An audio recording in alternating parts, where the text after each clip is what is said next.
Біз әдетте қалай ойлаймыз? Әйтеуір тусаң болды, ол адам болып кетеді. Паспортқа ие болсаң, елдің азаматы боласың. Неке сарайына барсаң, әйел немесе күйеу атанасың. Кем дегенде, бір апта некеде болғандардың бәрі олай еместігін біледі. Отбасы мүддесін өзіңнен жоғары көретін болсаң, күнделікті өмірде күйеу немесе әйел атанасың. Ел мүддесін өз мүддем деп санаған кезде азамат атанасың. Ал адам болу дегеніміз не? Өркениеттің алғашқы белгісі таңбалы тас, саз, ыдыс, қайрақ, қаруда емес. Антрополог ғалым Маргарет Мидтің сөзіне сүйенсек, өркениеттің алғашқы белгісі ортан жілік сүйегінің бітіп, қайта қалпына келу екен. Себебі бұл зардап шеккен жанға біреудің қамқорлық жасап, жарақаты жазылғанға дейін көмек көрсетіп, аң аулап, азық тапқанның көрінісі. Өркениеттің алғашқы белгісі бұл қайырымдылық. Адамның адамгершілігі қиын сәтте басқаға жасаған жақсылығында. Бүгін біз таңдау жасайтын сәттеміз. Біз болашақта өмір сүру керек әлемді таңдаудамыз. Президент Тоқаев бәрімізге қатысты деп айтқанда, ол біздің әрқайсымыздың таңдау жасайтын сәтке жеткенімізді. Бұл таңдауда адам өзі қаласа да, қаламаса да жасайтынын айтқысы келді. Болып жатқан оқиғаларды байқамау да таңдау. Бірақ ненің таңдауы?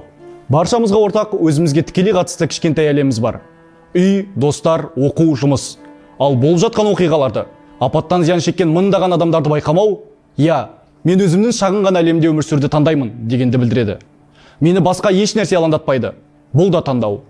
Мен өмір сүретін өзімнің кішкентай әлемімді таңдау. Көбі осылай өмір сүреді. Бұл қалыпты жағдай. Ал қалғандар үшін басқа әлемге жол бар. Үлкен әлемге.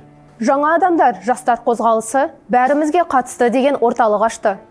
Біз онда киім-кешек, азық-түлік, қажетті заттарды жинап отырғандай көрінеміз. Біз сол жаққа командалар құрған сияқтымыз. Оларды табиғи апат орнына адамдар көмекке мұқтаж жаққа жіберетін секілдіміз. Бұл мүлде олай емес.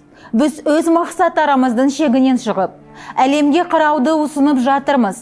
Біз қаншалықты адамбыз деген мәселе минут сайын шешілетін бағытқа жылжудамыз. Бүгін Қазақстандағы әрбір адам көмектесу немесе көмектеспеу арасында емес. Шын мәнінде ол адам және азамат болу таңдауын жасайды.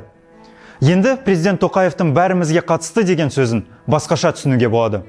Себебі өз өміріңді кім болып сүресің деген сұрақ баршамызға ортақ. Бұл біздің шұғыл байланыс нөміріміз. Егер сен өз таңдауыңды жасасан, қоңырау шал.